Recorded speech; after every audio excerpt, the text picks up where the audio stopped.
I want to say thank you, brothers and sisters, for your presence. Thank you even more importantly for the African heart that beats in your chest and the African spirit that's wailing in your soul. Yep. We're pleased, brothers and sisters, to have you here this evening and to minister to you on the all-important subject of truth. Africans did not sell Africans into slavery. Right. Let me say it again, and let me say it emphatically. That's right. Truth. Africans did not sell Africans into slavery. That's right. Tendai Mari? What's the first word of our title, brothers and sisters? What's the first word of our topic? Truth. Truth. And as our ancestors teach us, truth is what is. Truth is the 360 degrees of reality. That's right. Yes. Truth is not mere fact. A fact is a single dimension of reality. A fact is an aspect of truth.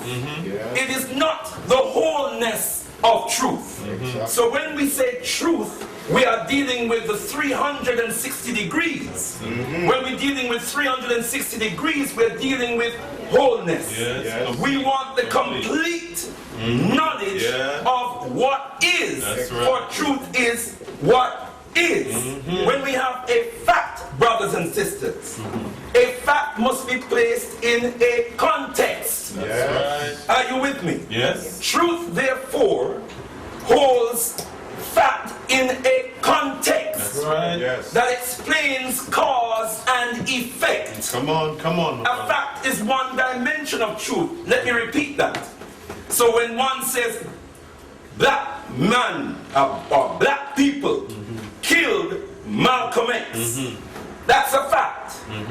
The men who pulled the trigger were African men. We know that. But that's not the whole truth. No. If you say, who killed Malcolm X?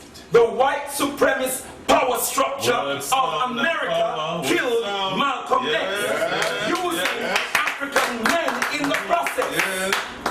For they were paid to do what they did. That's right. Are you with me, brothers and sisters? Yes. So it is not true to say black people killed Malcolm X. Or it is not true to say black man killed Malcolm X. That's not the truth. No. That is a fact that must be placed in a context. Yes. So we understand the whole truth. Why is that so important, brothers and sisters? For the truth constitutes the root of the cause that killed Omowale Malcolm X. Right. Any African leader that rises up is not a threat to African people. That African leader is a threat to the white supremacist power structure. Right. So the white supremacist power structure has a vested interest in destroying that African, even if they use Africans in the process. Yes. You with me, brothers and sisters? Yes. I want to hear from you this evening. You with me, brothers and sisters? I'm not going to stand here and blow out all my energy. You know, and I don't get Reciprocity. no reciprocity from you, brothers and sisters. We talk about Ma'at. Yeah. And one of the principles of Ma'at is reciprocity. Right. And Africans, when we gather, we have an audience dynamics we call call and response. So where's the response? You with me, brothers and sisters? Yeah. All right, 10-9 Mari. Okay. Let's raise the African spirit in the house this evening. Right. So having dealt with the concept of truth, you know, Africans, brothers and sisters, you see, African tradition is characterized by high culture and deep thought. Right. So, you know, one word like truth, we could be here all evening as Africans is talking about truth. That's why we were so deep, brothers and sisters. We could spend the whole evening just talking about truth, and we still can't exhaust that one word. Are you with me, brothers and sisters? Tendai Mari. So, having defined truth for the purpose of our message this evening, I want to lead with the words of the most eminent prophet and king, His Excellency Marcus Messiah Garvey, who has a word of inspiration and truth for us for any occasion. And he says to us, under the heading of the white man's propaganda, he says the white man has succeeded in subduing the world by forcing everybody to think his way. Yeah. You hear me, brothers and sisters? Yes, yes. We hear you. From his God to his fireside, he has given the world, from the Bible to his yellow newspaper sheet, a literature that establishes his right and sovereignty to the disadvantage of the rest of the human race. The white man's propaganda has made him master of the world, and all those who have come in contact with it and accept it have become his slaves. I want us to understand that as we move into our subject, because most of what we see, most of what we hear about African history, about African culture, about African nature, we hear from European sources. Right. Many of our best historians rely on European sources for the knowledge of our history. That's right. Now we know, amongst other things, that we have been lied to for the last 500 years solidly about everything to do with our history. Am I telling you something you don't know? No. The same European who told us that Africans sold Africans into slavery is the same European that told us that when he came to Africa, we were living in trees like monkeys, and we were swinging from tree to tree, hollering "Alla hugu bugu," and we were cannibals eating each other. Right, same one. And the mistake we made was that we never eat him. Because at least if we didn't yam him, he couldn't come back and tell them kind of lies. We should just yam him for the sake of it. Even if it was the first time, we should just move into cannibal mode and just start yam. Just start bubble pot and just yam it up. What you say, brothers and sisters? We'll be better off today. Yeah? that will fit inside. So I'm saying, brothers and sisters, Nutrition. It's wine. if now we all kind of herbs then. We all kind of herbs. They will just bubble up some herb and gobble it down and Some bitter. some bitters, some roots. And we'd have been alright, bro. Don't worry, we'd have been alright. We'll flush them out. But we'd have been in Mama Africa today. Breathing the African air and basking in the glory of the African sun. Embracing each other on the high plains of Mama Africa, in the glory of and beauty of our Africanness, with deep pride in ourselves. That's right. Not gathering here this evening trying to pull the pieces together again. We would be advancing great civilization. That's right. Not trying to relay the not even relaying foundation, but reclaim the theory of what was once Reality. our living reality. That's right. That's right. Are you with me, brothers? Yes. That same source is a source from which we have heard that we sold ourselves, or our so-called kings and chiefs sold us into slavery.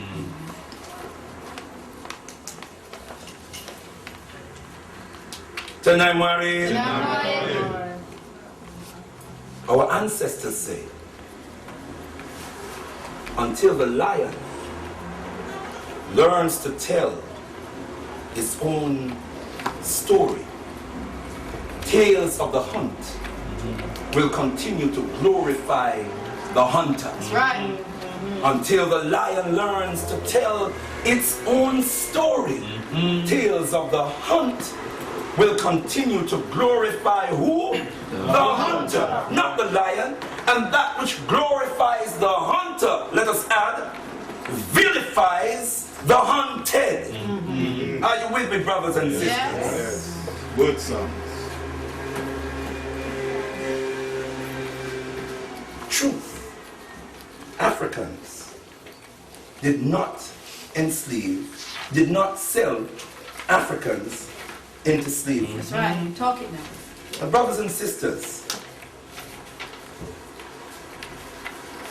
let's turn to one of our great historians. We hear this term, slave trade, and that's a very convenient term that Europeans use to describe what they claim happened in Africa. They use this term, slave trade, and I'm saying humbly to you this evening that we as Africans, out of our sheer dignity and out of respect for our ancestors and our humanity, we should vigorously discard this term. Right, For it is an insult to our humanity to talk about trading. What is trade? You see, this is how the European legitimize his barbaric behavior. That's right. Talking about slave trade. It cannot be a slave trade because we were never slaves. That's right. We were enslaved, but we were never slaves Right. because slave was the inhuman condition and label that the enslaver tried to put upon us, but which we rejected. That's right. Yes. We were fighting against the status of being reduced to a slave. Yeah. We rejected that Yeah. because a slave is a subhuman. A slave is someone's property, Yeah. something you can own, something you can use. Yeah. We never accepted it. That's right. So we were never slaves, we were enslaved. We were reduced to a condition. But the nature of being a slave, we never embraced. We fought against it. Trade is a legitimate interaction between a buyer and a seller Yeah. of goods and services. That's what you trade. You trade objects. You trade services. You trade your skills. But you cannot buy and sell. You cannot trade human beings. That's right. And our ancestors, as we are, human beings. That's right. So it could not have been a slave trade.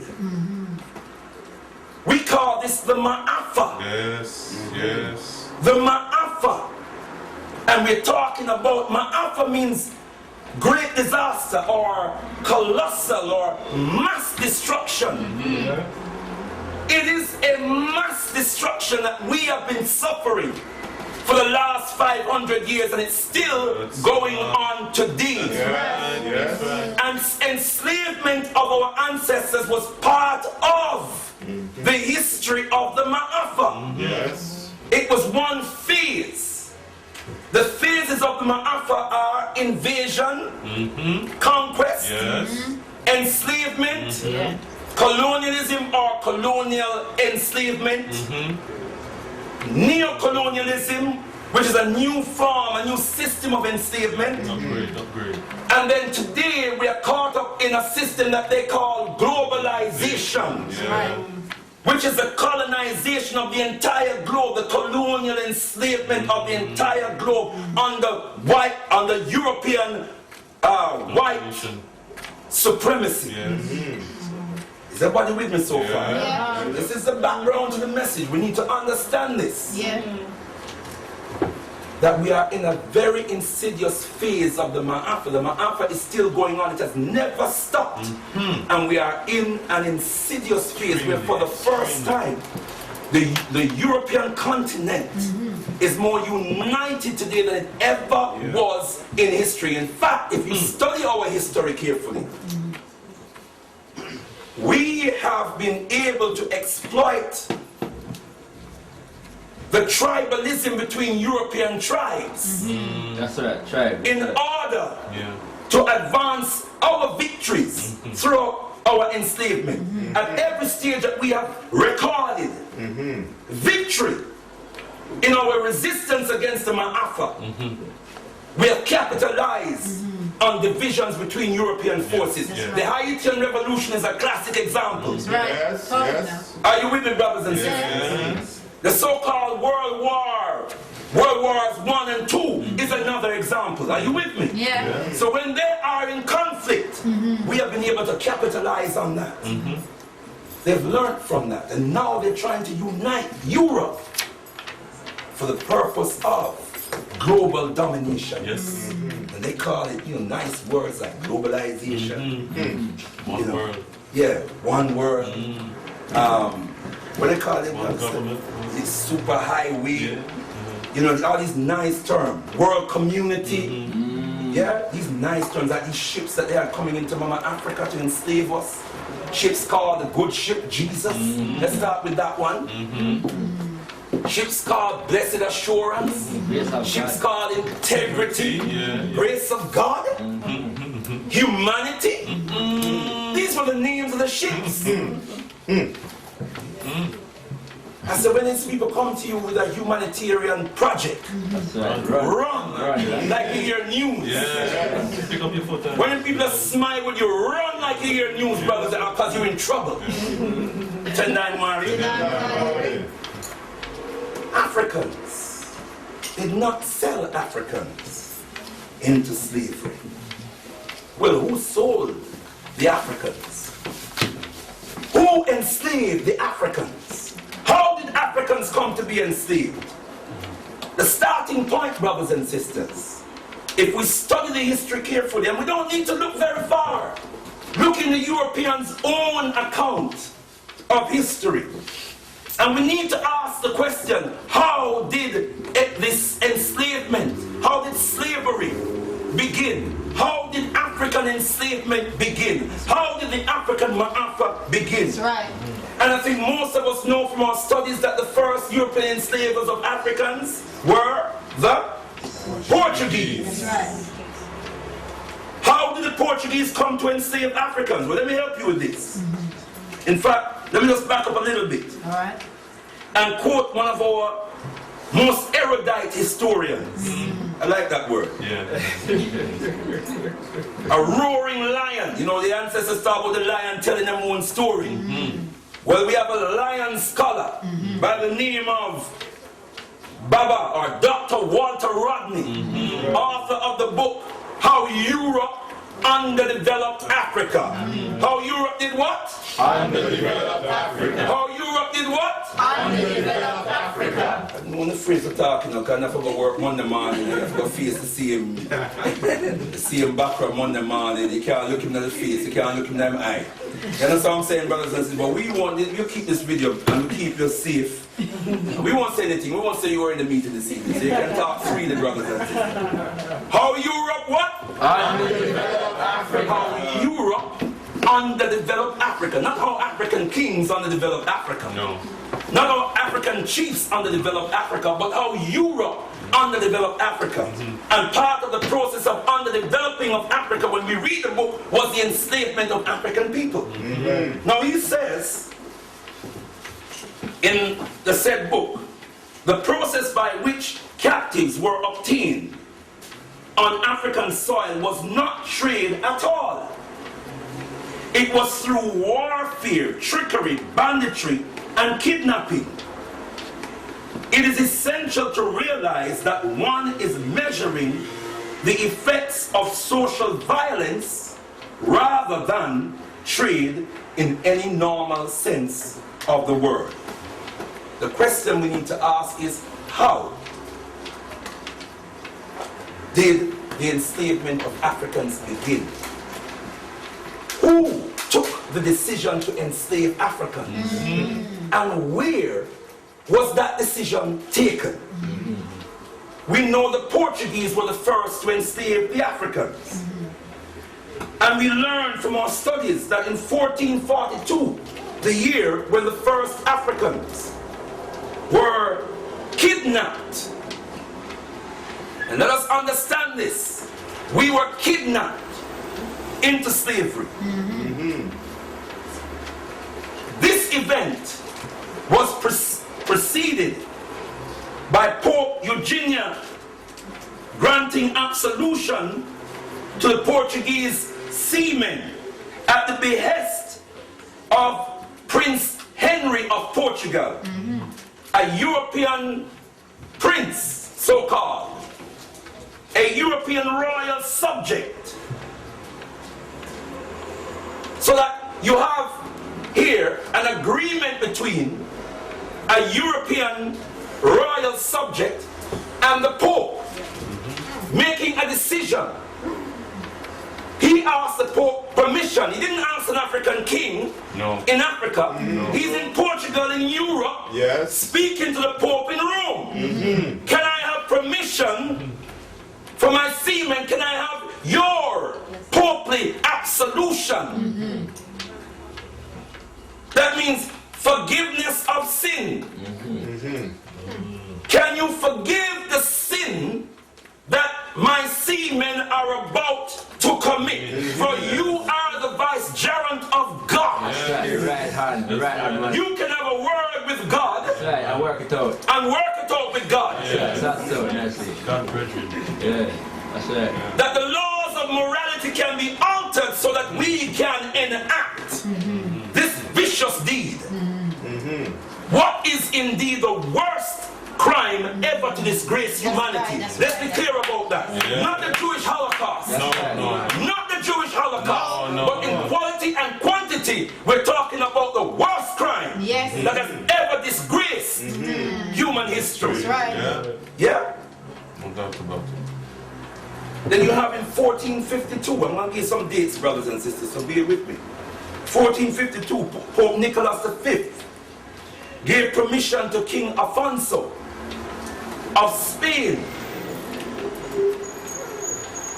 on King Afonso's behest to enslave the pagans of Africa.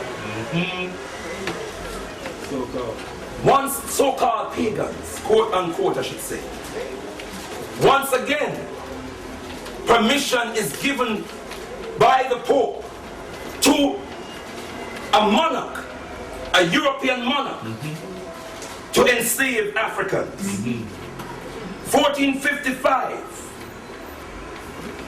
the Pope issued a papal bull, which is a law issued by the Pope, authorizing Portugal to reduce all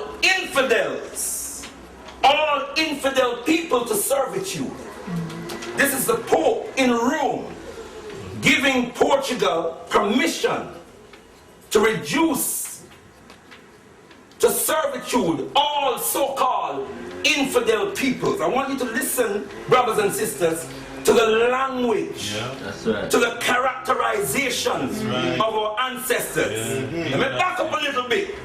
There was no king, African king involved there. There was no African chiefs involved there. This is a process that is purely happening between European kings and the European religious chiefs. Are you with me, brothers and sisters? No Africans involved. 1492, Christopher Columbus, we know all about him. Who what's his name? What's his name? Peter Tosh. No. Vernon Spear. Called a what? Damn blasted lion. And this damn blasted lion in 1492 arrived in the Americas. We know all about that. You remember in 1992 so-called, it was big international celebration of 500 years of Columbus. This genocidal maniac, this mass murderer, and 500 years of Columbus was celebrated in 1992. That means they were proud of what Columbus did. Are you with me, brothers and sisters? And he went to the Americas. And he went there and he claimed the whole continent for Spain. He just go there and say, well, yeah, you want this. Me want this. This is mine. No discussion with the people. And then they claim they taught me in school in Jamaica that Christopher Columbus discovered America in 1492.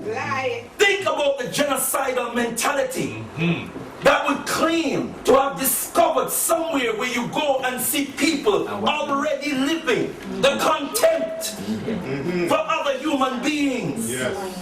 That you can claim to have discovered them. Straight away you reduce them to property. You are with me, brothers and sisters?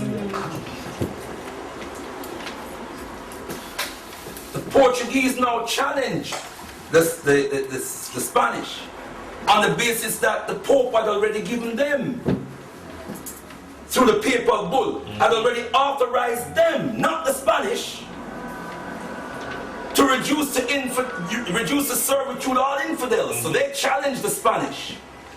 And so the Spanish, the Christian Catholic Spanish and the Christian Catholic Portuguese White people went to the Christian Catholic Pope in Rome for a settlement.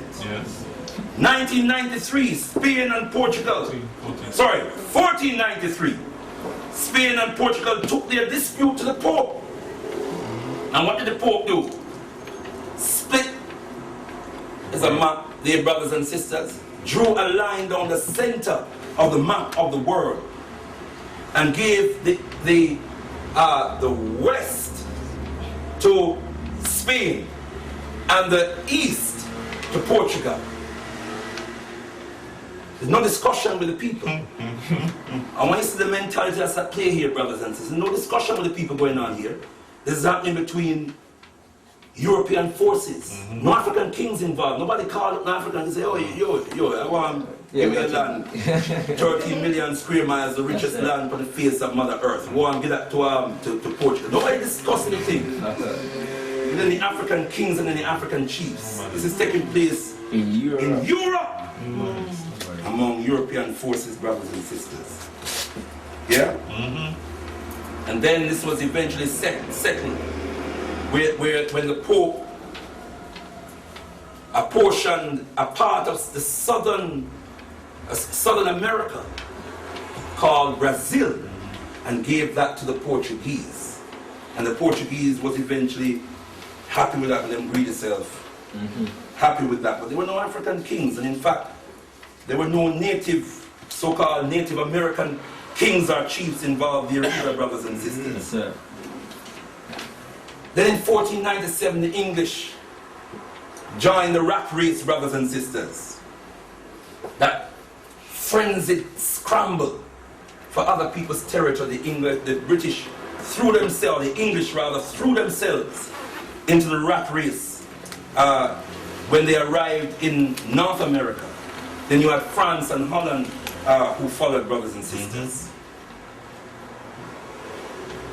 1517, an interesting development. There's a Spanish monk by the name of Bartolomé de las Casas. Brothers and sisters heard his name before? Yeah, unfortunately. Quite a character. Went on to become Bishop Bartolomé de las Casas. He was in America while the Spanish were enslaving the Native Americans. And the Native Americans began to die out rapidly under Spanish barbarism and savagery, which he witnessed and which he recorded. And he recorded scenes of the Spanish slicing off the lips, the noses, the ears, the fingers of Native Americans, so-called, and sending them among their own people in vicious pain and in blood, drenched in blood, so they could witness the extent to which the Spanish were prepared to go to get them in a position of subjugation. And from this observation and his observation that the so-called Native Americans were dying out rapidly, he contacted the king of Spain and the Pope in Rome and asked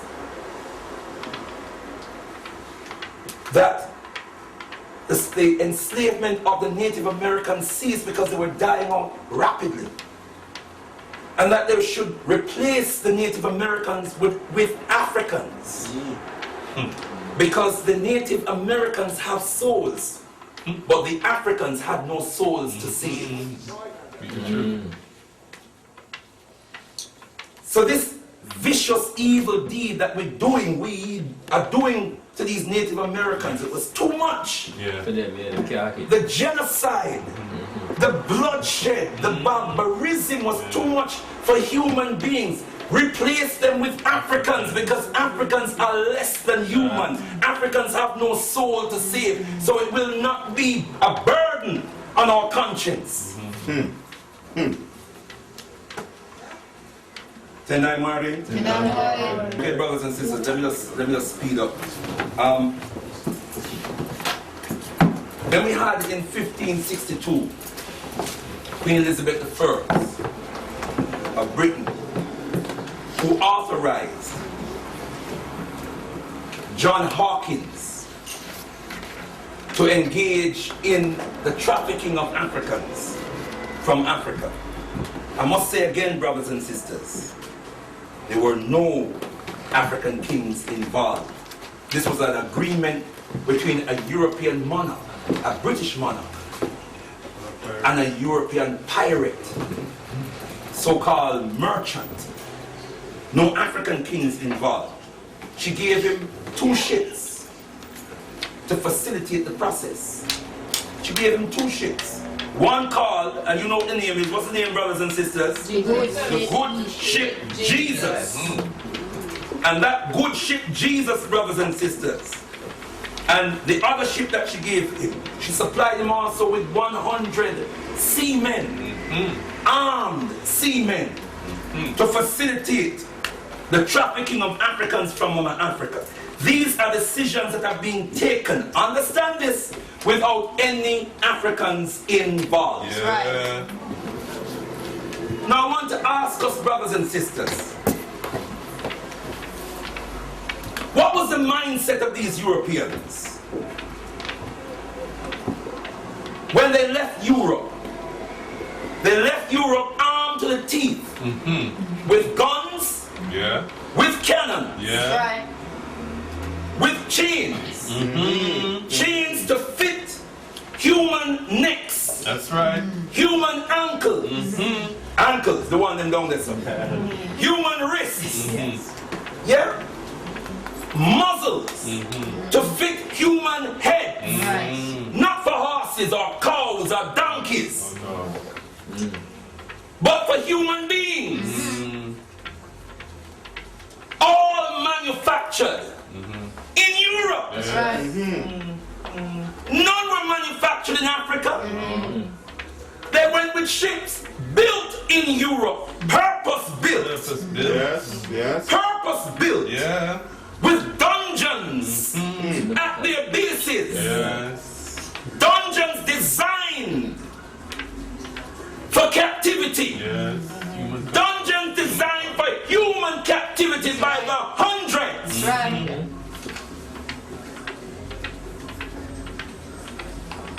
And they already determined that we were pagans, Yes. we were infidels, we were less than human beings. Yeah. Do you really think they were going to Africa to negotiate a settlement? That's that. You think they were going to Mama Africa to trade? Transaction. Is that the mentality that they went to? You think they were going to Mama Africa to take no for an answer from some moralizing, spear-throwing king? Do we really think so, brothers and sisters? How many of you go to Tesco with guns? That's it. Machete, Canon. cannon. Gun. How many go to Tesco with some chain to chain up the manager if you want to do something? Do a deal. That's what they went to Africa with. We have to understand what kind of mentality we're dealing with here. And we weren't even considered human beings. That's right. They went to Africa to conquer. That's right. And I know some of us define conquest as when they actually colonized Africa. That's not when we were conquered. We had to have been conquered before we were enslaved. That's right. So as human beings, we were conquered before our land was taken from us. You need to understand this. Are you with me, brothers and sisters? Yeah. Now, some European scholar by the name of Duncan Clark, Oxford School, so you should know what I'm talking about. That's it. Oxford, man. Does mean that he is a certified liar. That's what that means. That's it. Oxford. But he says here, at first, the Portuguese simply seized their captives in raiding parties. The language. Seized their captives in raiding parties. Understand? I mean, the brute them raid and savage the village. That's what I mean. Talk it Right? straight. I do from his The barbarian them raid and savage out the village. That's it. Plunder. Yeah? Pillage. Yeah. That's what we're talking about. Not part. But him said that they seized their captives in raiding parties, sent ashore, but they soon found that African forces using canoes were able to offer surprisingly successful resistance. Surprisingly. Fight for them life. And after these early setbacks, the practice of negotiating with African rulers and winning their consent to engage in trade became the norm throughout the history of the Atlantic trade. Yes, that's what happened actually. Yeah, we attempted to raid, but we realized that they weren't up for that, so we decided to negotiate, and then we realized that they were rather forthcoming with the negotiations. Simple as that, eh? Simple as that. But what that does, it gives us at least an inclination to the truth. Yeah. That it started with raids. Raids in our villages, raids in our kingdoms. And that we resisted these raids. That's right. You with me, brothers? African kings and chiefs. Yeah. That's it. Now, let's see what form the negotiations took. Nice word, negotiation, trade, negotiation. Look out for euphemisms, brothers and sisters. When you read European accounts of our history. Negotiate. This Wilberforce 2007. Yeah, this jamboree of 200 years of British lies and deceit. Let us see it for what it is. That's right. Centered around a narrative that starts with Africans selling Africans and ends with Europeans abolishing slavery. So it starts with Africans selling Africans into slavery, and it ends with Europeans abolishing the slave trade. You see the vicious, Wicked. insidious manipulation. What did Papa Garvey say? Huh? About the manipulation of information and the manipulation of our minds to accept. And when we break it down, it makes no sense. But let's see what form the negotiations took. We already said in 1442, the first Portuguese enslavers and kidnappers came into West Africa. They kidnapped 12 Africans, took them to Portugal, and delivered them to Prince Henry as a personal gift. His personal gift, Prince Henry. It so happened that one of the 12 was of royal stock. One of the 12 was of royal stock. And so they brought him back to Africa, to West Africa. And in bringing him back to West Africa, they offered to return him to his kingdom if the king agreed to replace him with 10 other Africans. The story said that the king agreed to that. We don't know how that happened. Negotiation. We don't know if these 10 people decided to sacrifice themselves. These things happen. If we read our history good and well, Yes. these things do happen. We don't know how that came about, but is that trade? The last time I look at that kind of operation, that's called kidnapping. Yes. That's called ransom. Yes. Isn't it, brothers and sisters? It's not called trade. But they claim it's trade. 1447, we have an historical record. African armies intercepted an advancing Portuguese fleet off the coast of Gorée Island. Actually, them slapped them up. Yeah? Destroyed the whole fleet and the captain and the crew. All right. Yeah. This is one of the very successful resistance. Africans were intercepting ships that were coming in. Yeah? But we found the basic setback that we had is that we had no weapons to match the guns and the cannons. How do you match guns and cannons? 1482, a king by the name of Kwame Ansa refused the Portuguese. You know Elmina Castle? In Ghana? That was built in 1482. After an African king, Kwame Ansa, refused the Portuguese permission to build that so-called castle. And these castles are really dungeons of death. Because under these castles, with their big cathedrals, their big churches, where they worship on a Sunday morning, our ancestors were chained in these filthy, death-ridden dungeons. Yeah? While they were singing glory to God and Jesus. Hypocrites. Hypocrites and parasites. Are you with me, brothers and sisters? Yeah? That must be what amazing grace means. That must be amazing grace. You are with me, brothers and sisters? The Portuguese ignored the African king's refusal and started building the so-called castle. The African king sent an army to stop the Portuguese. The Portuguese not only wiped out the army with their guns, their superior weapons, but they also bombarded African villages around the port with cannons.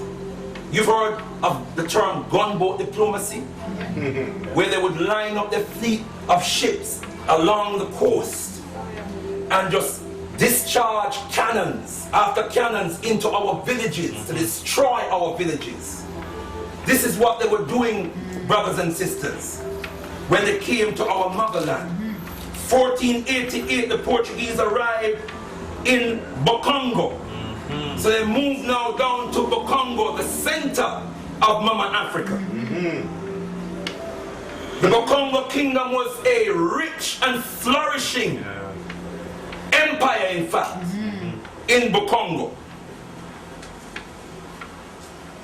They invaded, they conquered, in the sense that they imposed their will and their authority on the people, on the monarchy, to the extent that the royal family, the monarchy, had so-called converted to Christianity.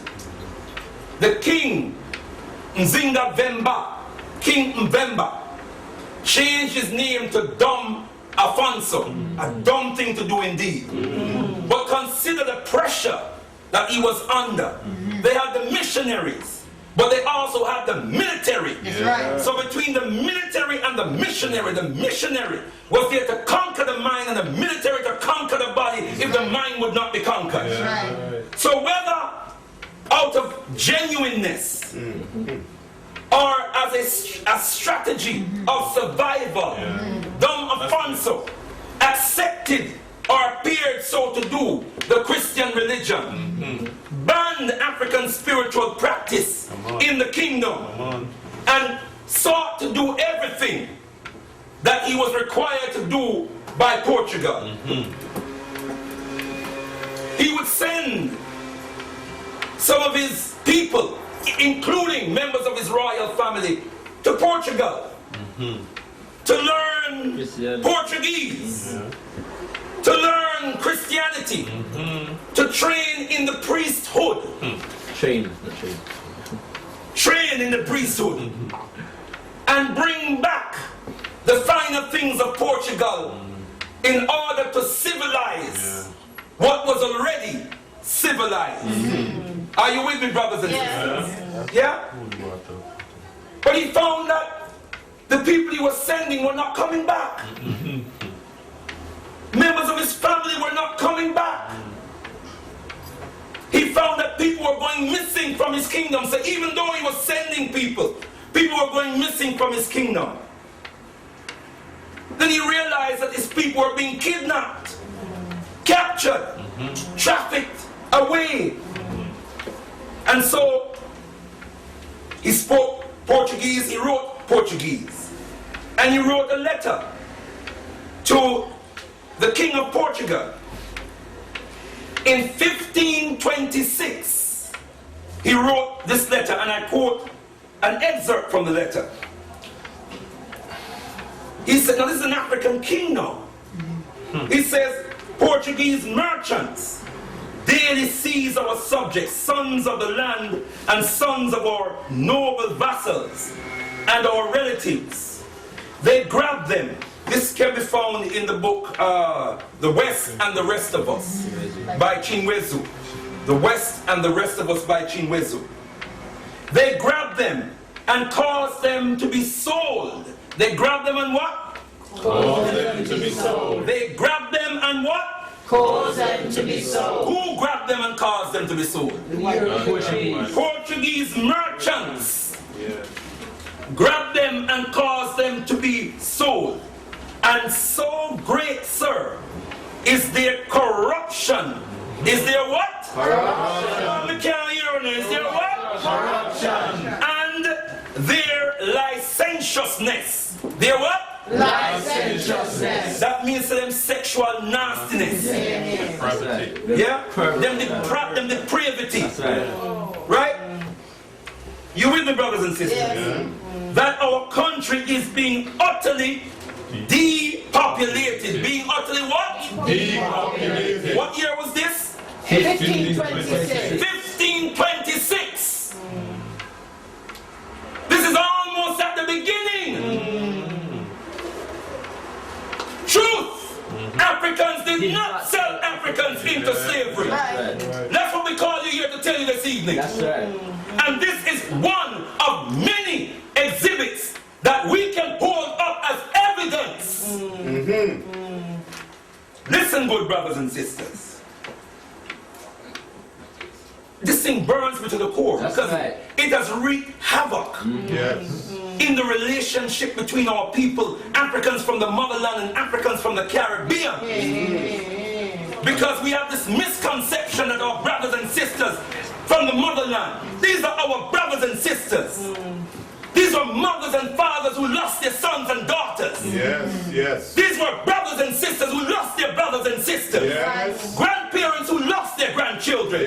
This is our blood. And nobody can convince me that my brothers and sisters, my mothers and fathers sold me into slavery. Truth is 360 degrees of reality. When you take a fact out of the context, That's right. you are left with a distortion of reality. And any distortion of reality is a lie. Politician business there.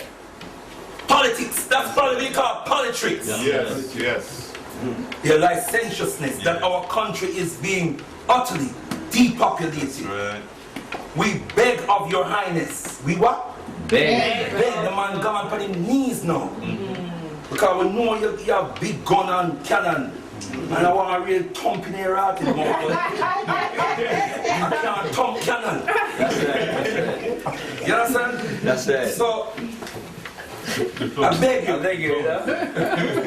Diplomacy. Use it diplomacy. Diplomacy. I don't think he had lost all his dignity.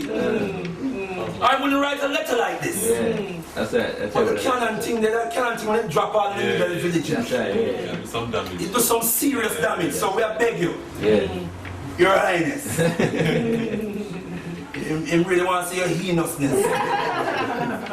When you say Your Highness, to help and assist us in this matter.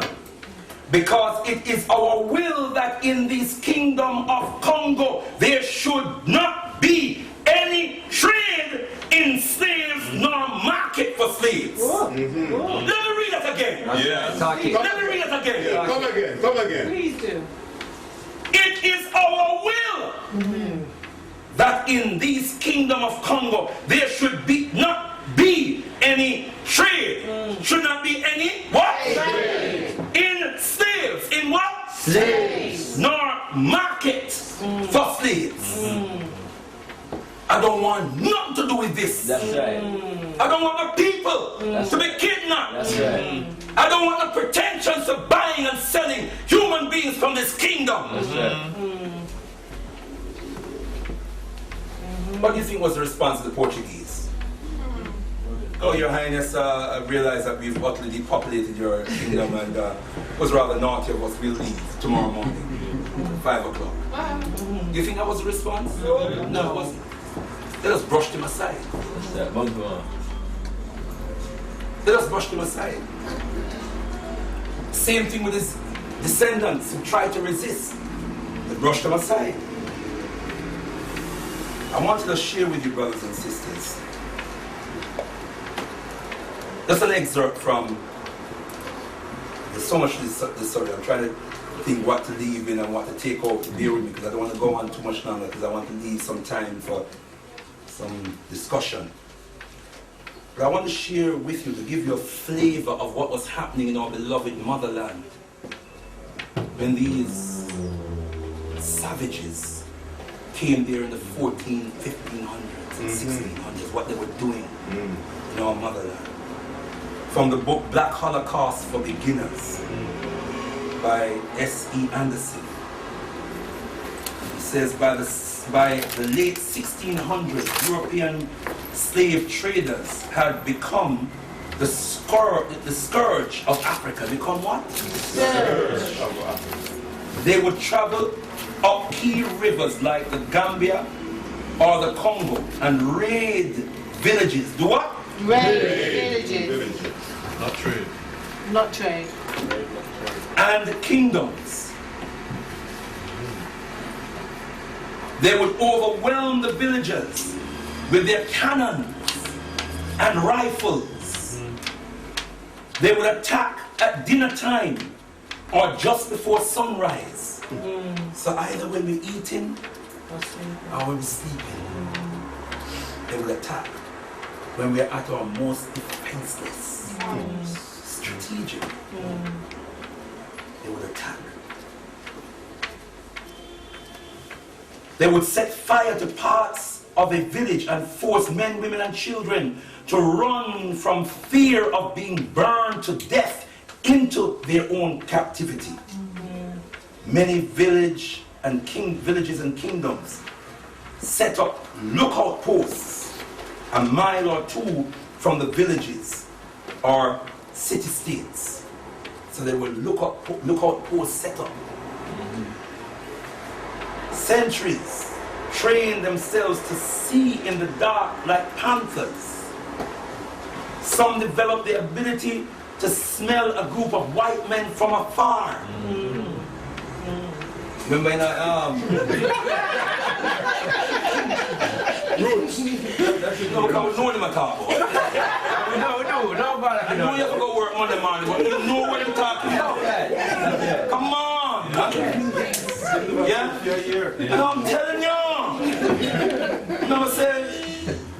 My girl, what's her name? Queen Elizabeth I. And the Queen Victoria. Was it Victoria? Yeah. Was it Victoria as well? Was known to be the cleanest woman in Europe because she bathed once a year. Them say our court it smell like 10 days cabbage water. You smell stale cabbage water. It's funny, my brother used to say it smell like a wet fowl. Dog. Yeah. A wet dog. Wet fowl, my brother used to say. And it's funny, anybody watch Roots? Anybody say watch Roots? Yes. When they were issuing the warning to the young people in the village because the enslavers, the captives, were looming, what them say to them? Them tell them what them smelling it. Yeah. What them say to them? So like the chicken when they read on Wet chicken says like wet chicken. You see what I'm saying? So we have to even study how them smell as part of our defense mechanism. Yeah? Now look at posts, we have these kind of structures. Do you think the kings and the chiefs were involved in that? Yes. Yeah, of course. You think kings and chiefs were involved? You think that organization was going to go on without the kings and the chiefs involved? Of course, brothers and sisters. Yeah? Part of the oral history was that, part of the oral history that was told to children were tales of being snatched by an evil white ghost or monster. So ghost stories and monster stories. And descriptions were given of the ghost and the monster. And the description was a description of the European. You with me, brothers and The sisters? African king. Right? Not the African king. That's right. In fact, you all know Brian Nancy? Yeah. What do you think Brian Nancy was about? You think Brian Nancy was just entertainment? Brian Nancy was survival technique that our ancestors were passing on to their children in Africa. That's why we bring Brian Nancy from Mama Africa to the Caribbean. It was a story. Because Brian Nancy is a survivor. Yes. He's also a trickster. Yeah. So if you learn Brian Nancy trickery, you learn Brian Nancy survival technique, it imbibed in you The instinct. the instinct and the mentality for quick thinking Yeah. and for survival. Our ancestors had studied the spider and saw that the spider spun its web with geometrical precision. And therefore saw wisdom in the spider and created a story around the spider, giving the spider a human head. Because if the spider was capable of that kind of Wisdom. geometric skill and precision, that spider had the intelligence of a human being. That's what Brian Nancy is.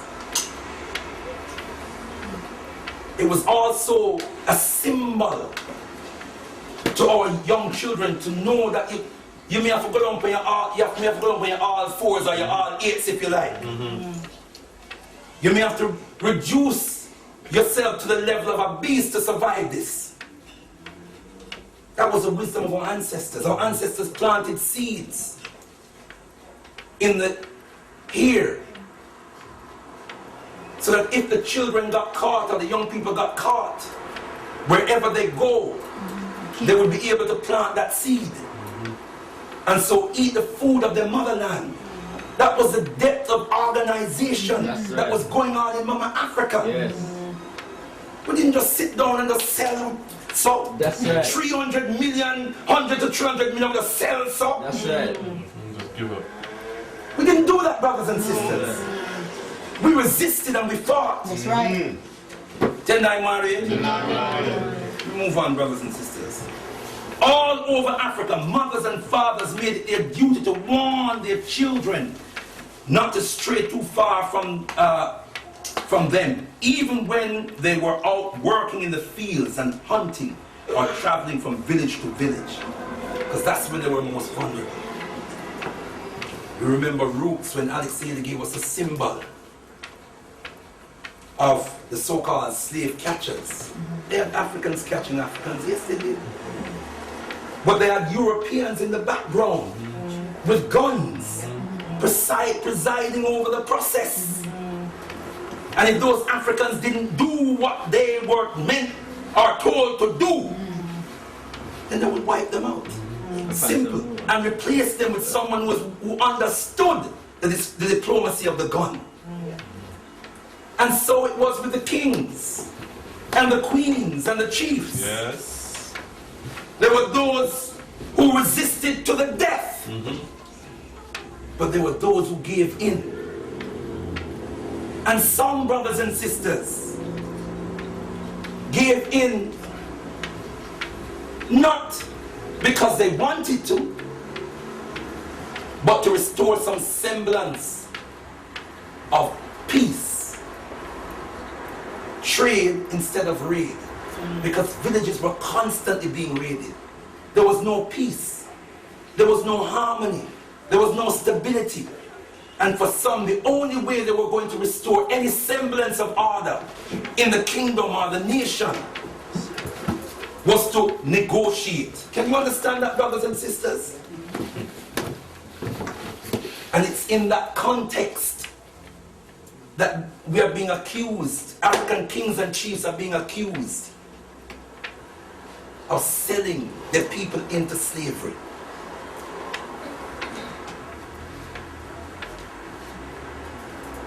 I bet you if I come into your house with a gun in my hand and put a gun to your head, anything will take for you to do it. It will take a very brave one among you not to. African men on these godforsaken plantations, so-called plantations,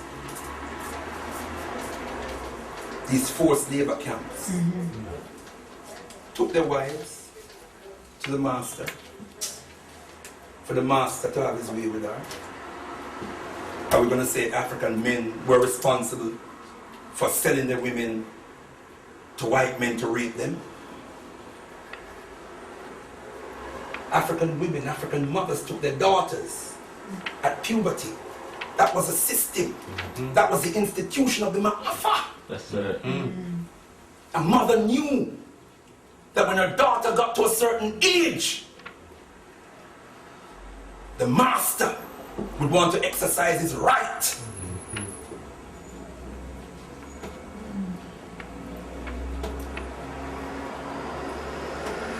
And he would send for the mother, bring your daughter.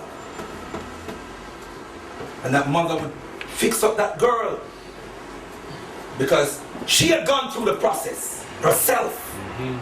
But she had to fix that girl up and take her to the enslaver. And leave her in the quarters of the enslaver. Are we going to blame that mother?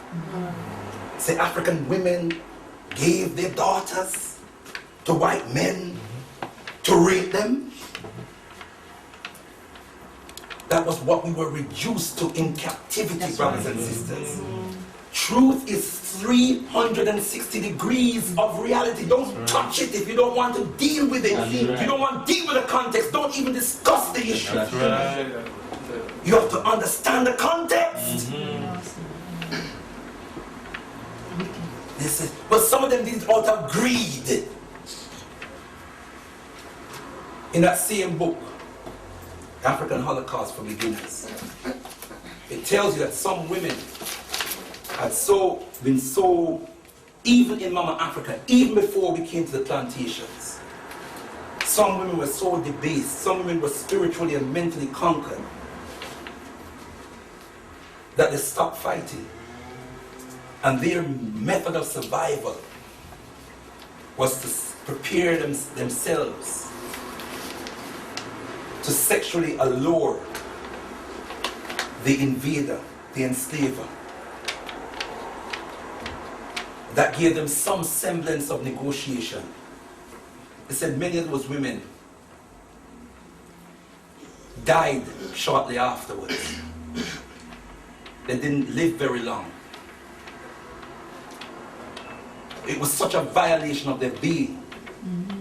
But if you saw them in the first instance, it would look like they were willingly engaging, willingly alluring the oppressor. But it was a form of survival.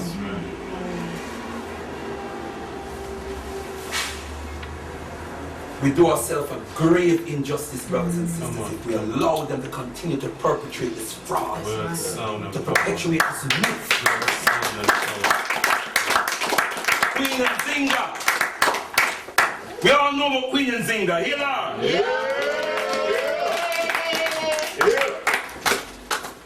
We know that Queen and Zinga fought this beast, don't we, brothers and sisters? 40 years. For nearly 50 years. 50, I was going to say over 50 years, but nearly 50 years are. So you'll get different varying information from different books, but we know it's between 40 and 50 years. Queen and Zinga, 50 50 years. She was a queen, she was a sovereign ruler. That's right. Run things. She fought this beast for 50 years because she wanted no slavery. You know, as queen of Angola. And some sources said that in the end, that she did some negotiation with them. Yeah? We don't know how true it is, but if she did, if she fought for 50 years, Yes, sir. 50 years! And before she died, she did some deal. She did it to restore some semblance of stability. Can we see that, brothers and sisters? Yes. Makes sense. Logical deduction. Because of the extent to which Africa was being ravaged, we could have no peace. Our souls were being totally destroyed, brothers and sisters.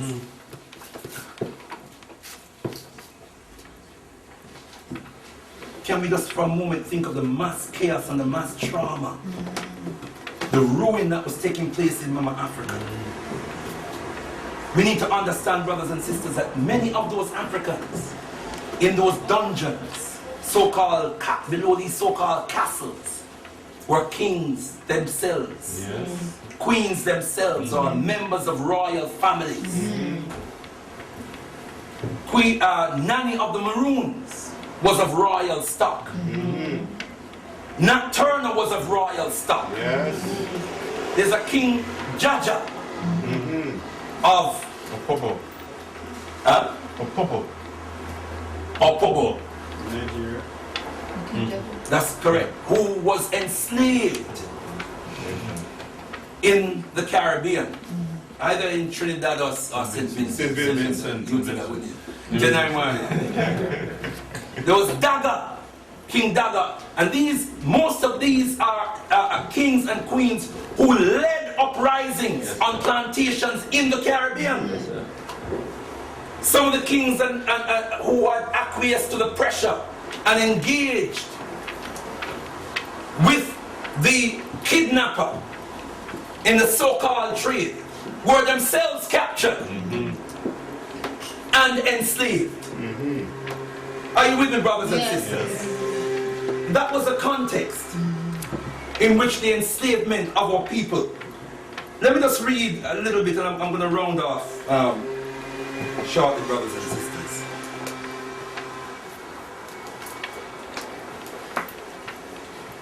I'll read a little bit about John Hawkins. I'm taking this from the book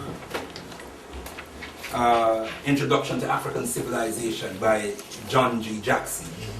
And just a quote from it. The first Englishman of importance to engage in the slave traffic was John Hawkins.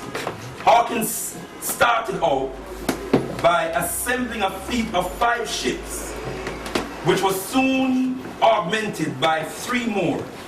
Such nobles as Queen Elizabeth, the Earl of Pembroke, and the Earl of Leicester bought shares. The flagship of the fleet was owned by the Queen, who obligingly lent it to Hawkins, and the name of the vessel, well, we know what the name of the vessel was. Captain Hawkins was a pious man who admonished his sailors to serve God daily. Serve God daily. Hypocrites. Serve God, he said, and to love one another. Yes. Yes, we're going to Africa to savage off these Africans, but serve God and love one another. Yeah. In Christian brotherhood. In Christian brotherhood. Yeah. On disembarking at Cape Verde and finding the natives to be of a nature very gentle and friendly. What? Gentle Gentle and friendly. We can't hear the make pian. Gentle and friendly. Gentle and then say it, no? Gentle and friendly. Read it again, come and take it here. You said very, isn't it? Very, I didn't say very. Thank you.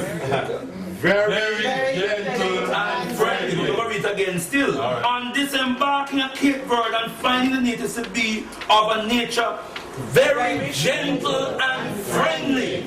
Not savage, not nyam after them one another and nyam them one and drag them out of the tree and nyam it. No, gentle and friendly. Not tribalistic, throwing spears in each other's chest. No, cannibalistic. Cannibalistic. No, gentle and friendly. He found us in 1562. Listen, brothers and sisters. Hawkins and his party proceeded to kidnap some of them. To do what? Kidnap some of them. All of them. Not buy, kidnap. Then after sailing along, burning and spoiling, doing what? Burning and spoiling. As he went, he visited settlements in Latin America where compelled the settlers to purchase slaves at his price.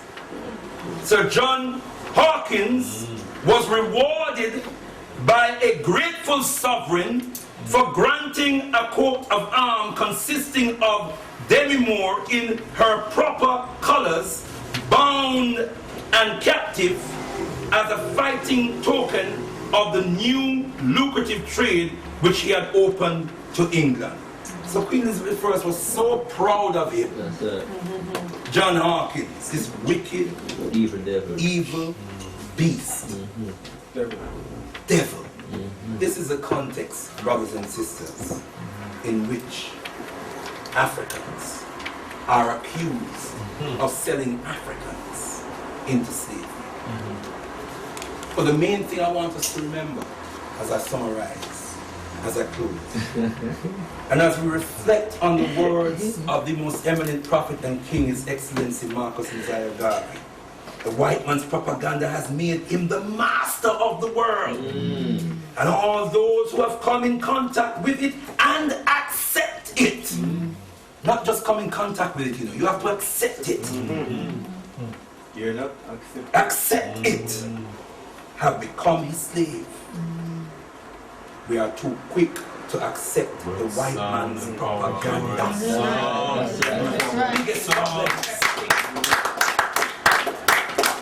But I want us to always remember when the subject comes up, who decided to enslave the African? Where was this decision taken? By whom? And were there any African kings and chiefs there? And when these enslavers came to Africa, if they were coming to trade, why did they need guns and cannons? Who made the chains? Who made the guns? Who manufactured the muzzles that they put over our heads like beasts? Who made them? African kings, African chiefs. And I want us to understand this. Bobby E. Wright, one of our great scholars, the late Bobby E. Wright, wrote a book called The Psychopathic Racial Personality. Yes.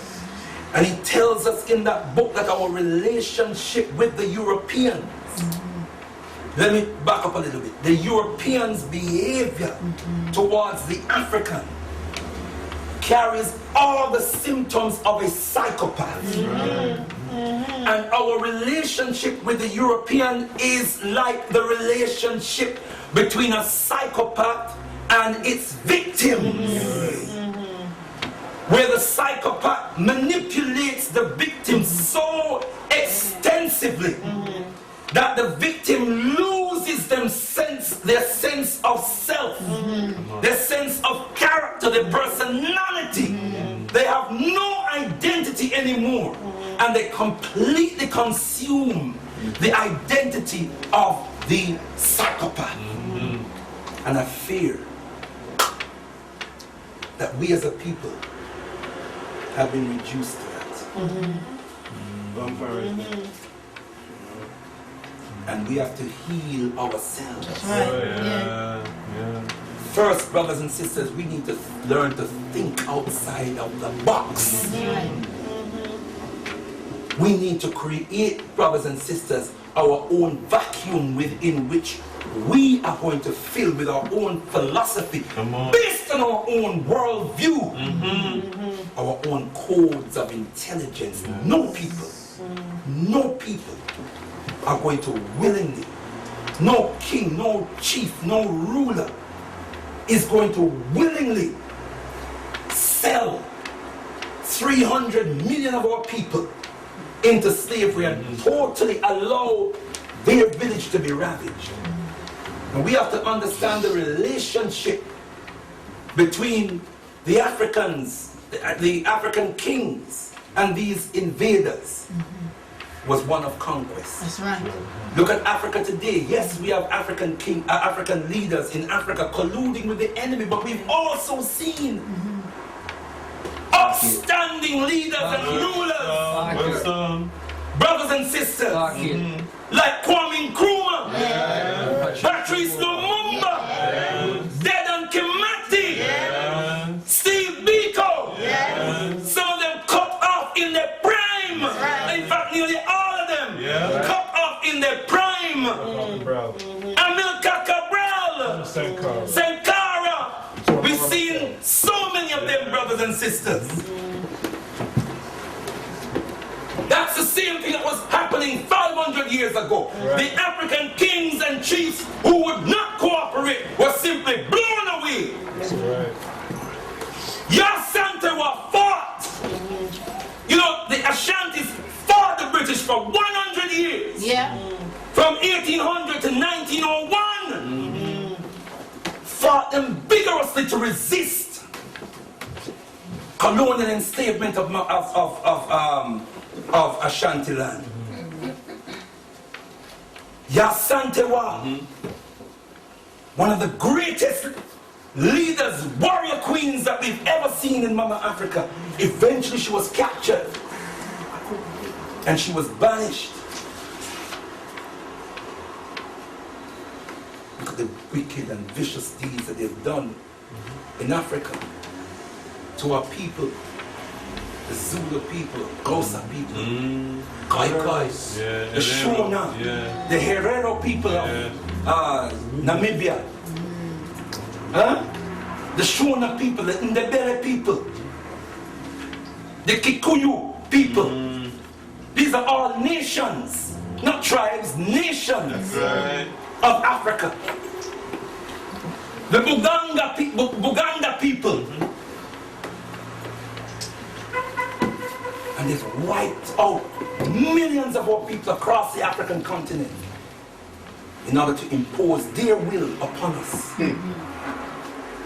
As if that wasn't enough, these wicked blighters, when we fought on the plantations and forced them in a position where they had to change the system.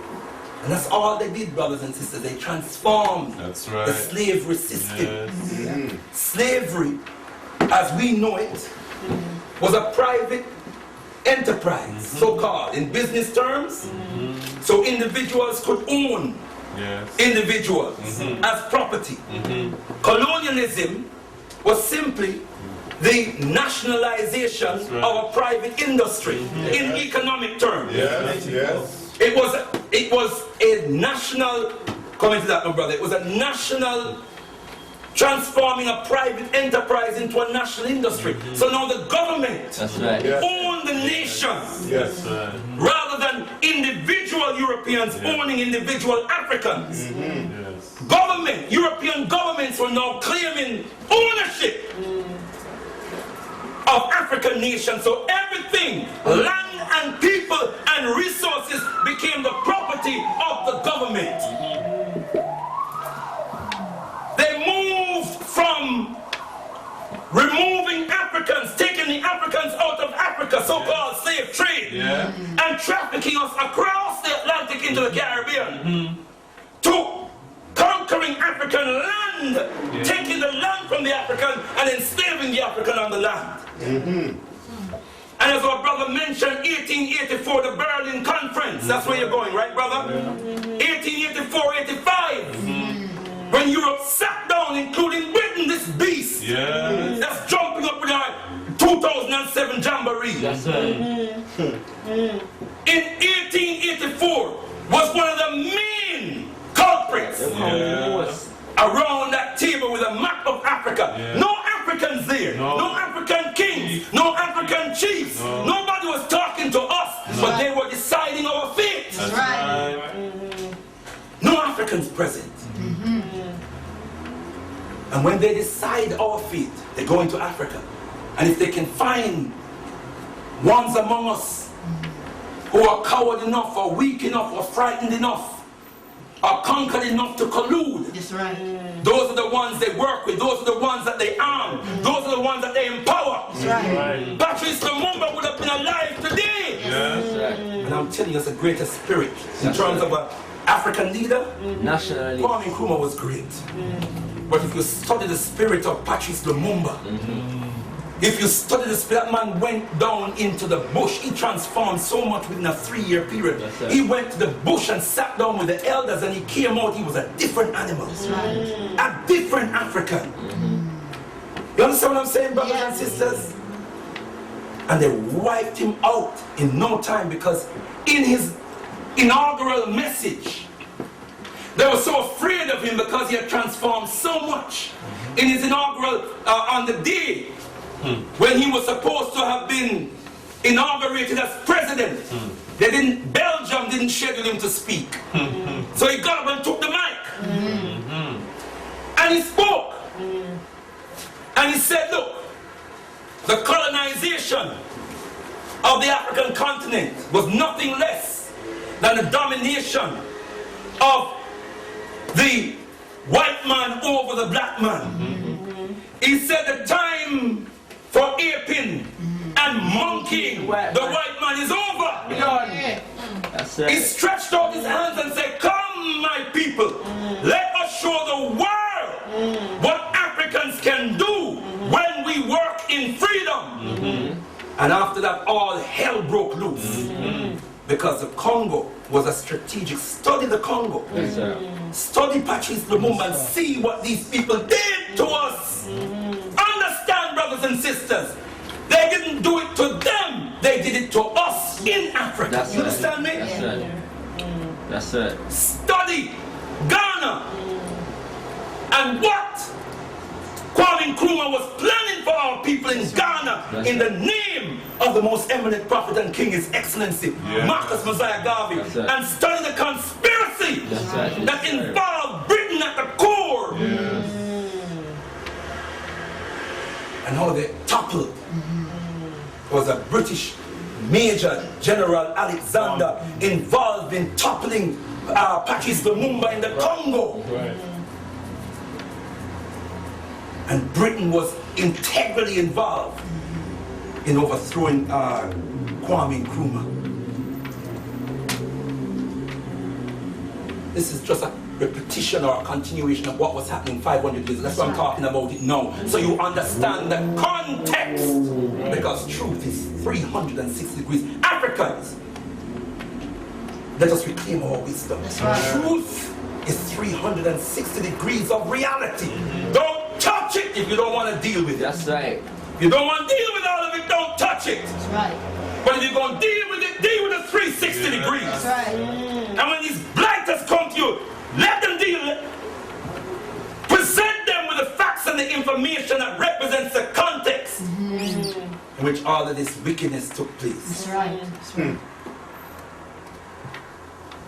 Power is the only argument that satisfies man and woman. The words of the eminent prophet and king, His Excellency Marcus Mosiah. Except the individual, the nation, the race has power that is exclusive. Power that is what? Exclusive. That means you don't share it with nobody. That's right. You too licky and That's not right. share Yeah. and wine. Work is the word. Work is the word. That's right. Yeah. And that so don't feel like we are going nowhere and do nothing unless we are aligned with somebody. Nobody not interested now with except what we can get out of That's it. right. That's right. You see anybody cry for we? That's right. You're too licky. That's right. He's one alone. Well, I will say. Right?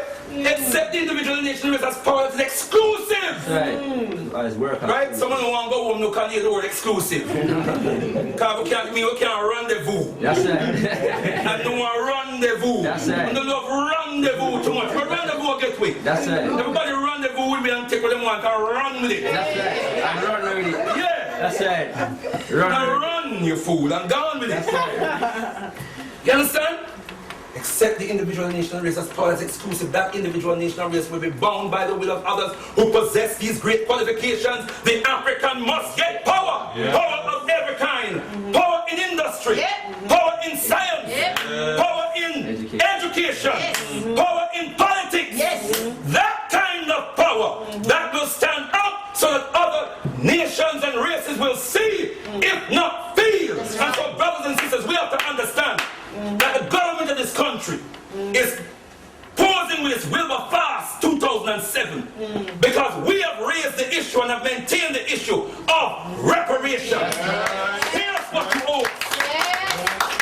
You are vicious, you are wicked, you are evil, you have waxed yourself rich. That's right. In the last 500 years of our blood, sweat and tears, and now you must pay. Now you must pay. And that's why them jump up.